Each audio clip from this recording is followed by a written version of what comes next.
I'm surprised by the methods when they're not serious. We do not communicate from one leader to another on these issues by tweets and letters that we make public. We are not whistleblowers. Well, earlier this morning, the British Transport Secretary said that action is required from the French side to curb channel crossings. The issue is originating from France. It's originating much earlier than France, of course, for the migrants who've made a very dangerous journey across Europe. But they're leaving to come to the UK from France. And it does mean that the action is required there on the beaches. And that's why we're appealing to the French to work closely, even closer with us on this. It's in all our interests to get on top of it. And Rob Hull's still here. Rob, President Macron making it clear he doesn't like the idea of negotiating by Twitter. He wants to do these things through normal official channels. But is there any content in what Boris Johnson said in the letter we've now seen that has upset the French? So I think reading that letter from last night, it wasn't particularly combative, especially compared to some of the more kind of overtly hostile briefings and interviews, public statements that we've had really from the UK side and the French side, stretching back months over a variety of different topics, be it fishing or be it Brexit, or be it indeed these channel crossings. I think what has irked the French is the fact that this letter, as you can see there, was tweeted out by Boris Johnson.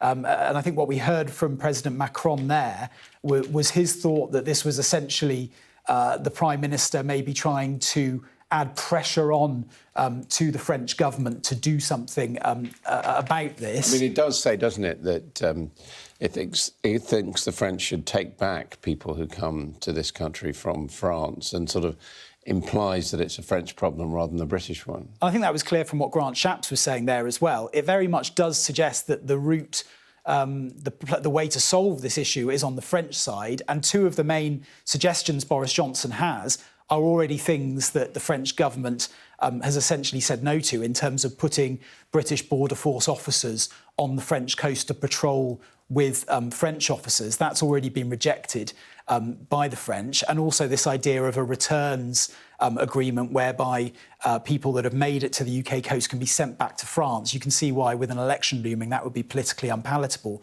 for President Macron. So the interesting thing is, when this letter was written, it was designed as quite a conciliatory letter, and I think they were hoping that this would prompt a constructive dialogue ahead of that meeting with the Home Secretary and other European leaders. You might say another blunder by number 10 then. But it is a diplomatic misstep, and I think tweeting it out like that has riled the French. Conservative MPs this morning, though, are blasting the French response. Tim Lawton, the member of the House Home Affairs Select Committee, has said that the French need to get real, that this is lives at stake, and essentially accusing the French of overreacting. We haven't had any official response from the Home Office or from Downing Street yet, although we have seen Boris Johnson, I think, in the last 10, 15 minutes or so, he's greeting the Polish Prime Minister in Downing Street at the moment. You suspect they'll be wanting to calibrate their response.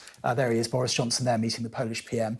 Will be wanting to calibrate their response to try not to inflame this situation too much, because ultimately, if talks break down and no one can come to an agreement over this, and this gets sucked into a big political spat across the Channel, then the people that suffer ultimately are the people that are perishing in the Channel. Now, Labour this morning were saying that they didn't quite know who was to blame, but were also putting the boot into Boris Johnson. This is the Shadow Home Secretary.